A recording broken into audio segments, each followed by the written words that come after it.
السلام علیکم دوستو، آج ہم آپ کو دکھائیں گے شاہی امام پنجاب مولانا عثمان لدھیانوی صاحب نے بیٹیوں کے ساتھ ہو رہی زیادتی اور اپمان کے بارے میں کیا کہا۔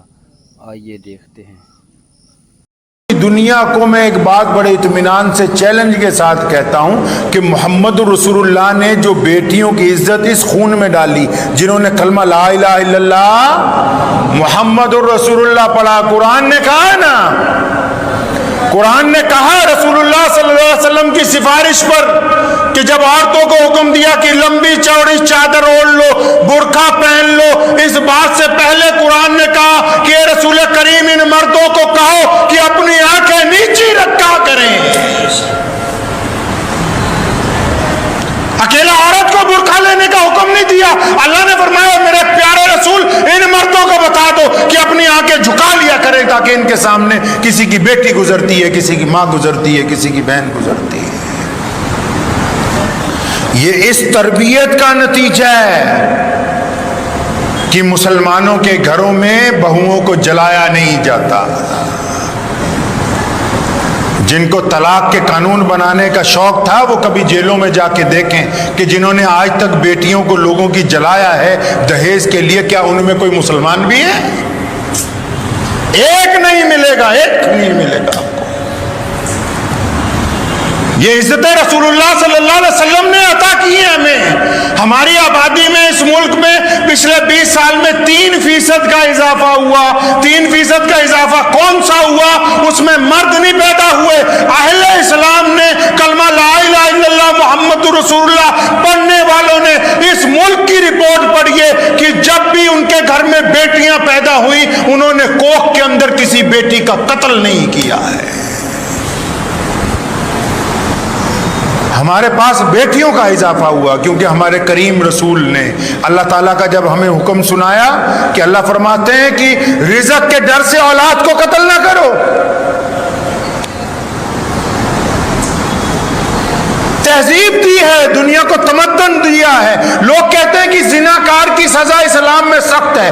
اسلام نے کہا کہ اگر کوئی کسی کی بیٹی کے ساتھ بدکرداری کرتا ہے، کسی کی بیٹی کے ساتھ منہ کالا کرتا ہے، زیادتی کرتا ہے، اسلام کہتا ہے کہ اسے سرے پازار اتنے پتھر مارو کہ مر جائے۔ سزا سخت ہے، لیکن یہ یاد رکھو جب سخت سزا دی جائے گی تو پھر کسی کی بہو بیٹی کی طرف کوئی گندی نگاہ سے نہیں دیکھے گا،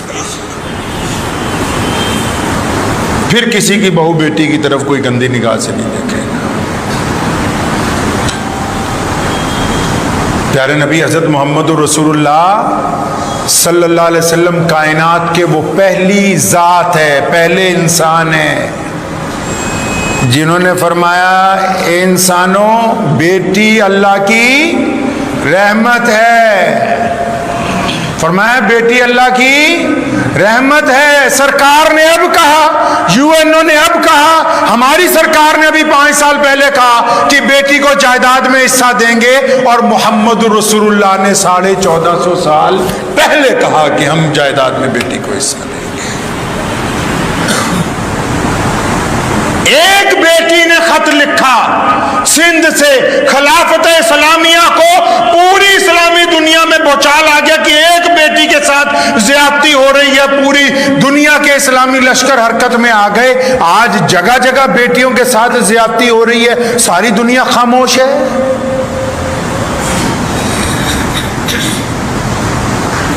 میں پوچھنا چاہتا ہوں حکمرانوں سے، آپ کیا سمجھتے ہیں یہ زیادتیاں رائے گار چلی جائیں گی؟ رسول اللہ صلی اللہ تعالی علیہ وسلم نے جو تربیت دی ہے یہ پیغام انسانوں تک پہنچانا ہوگا۔ پیارے نبی حضرت محمد رسول اللہ صلی اللہ علیہ وسلم کی یہ برکتیں، ان کی رہنمائی تو ہے کہ آج پوری کائنات میں مسلمان بے انتہا چیلنجز کے باوجود بڑے عزت اور احترام کے ساتھ اپنی ماں اور بیٹیوں کے ساتھ وطیرہ کرتے ہیں۔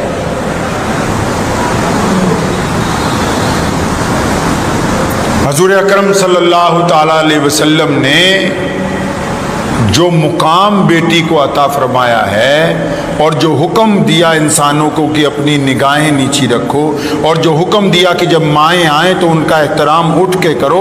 سیدنا فاطمہ رضی اللہ تعالیٰ عنہ صلی اللہ علیہ وسلم کی بیٹی ہیں، اور آپ تاریخ اٹھا لیجئے، امام بخاری کو دیکھ لیں، چاہے امام نسائی کو دیکھ لیں، ابو داؤد کو پڑھ لیں، جب بی بی فاطمہ آتی تھی ہیں بیٹی فاطمہ، جب بھی دربار رسول میں آئی ہیں حضور صلی اللہ علیہ وسلم اٹھ کے اپنی بیٹی سے ملے ہیں، کھڑے ہو کر اپنی بیٹی کا استقبال کھڑے ہو کر کیا، اور صرف اس لیے نہیں کہ فاطمہ سے محبت ہے، اس لیے بھی کہ قیامت تک جن گھروں میں بیٹیاں پیدا ہوں گی ان باپوں کو پتا ہو کہ ہم نے اپنی بچیوں کا احترام کیسے کرنا ہے۔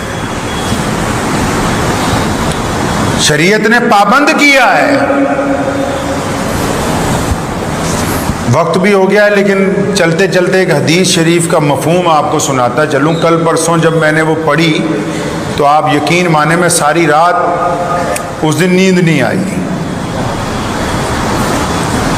حضور نبی اکرم صلی اللہ تعالی وسلم نے فرمایا، صحیح بخاری کی حدیث ہے، اس کا مفہوم ہے، فرمایا جو زناکار ہے نا، جو دوسروں کی ماؤں بہنوں بیٹیوں کے ساتھ زیادتی کرتے ہیں یا ناجائز تعلقات بناتے ہیں، فرمایا کہ جب قیامت کے دن ان میں جو اہل ایمان بھی ہیں فیصلہ بھی ہو جائے گا، سزا بھی ہو جائے گی، سزا بھگت کے اگر جنت میں بھی چلے گئے، جنت میں بھی چلے بھی گئے، لیکن جنت میں جانے کے بعد ایک ایسا وقت آنا ہے جب اللہ کریم نے اپنا دیدار دینا ہے سارے لوگوں کو، جب اللہ نے اپنا دیدار دینا ہے تب تمام لوگوں کو۔ فرمایا جب اللہ تعالیٰ اپنا دیدار دیں گے تو وہ بخشے ہوئے جو لوگ ہیں زنا کی وجہ سے، ان کو دیدار اللہ تعالیٰ کا نصیب نہیں ہوگا،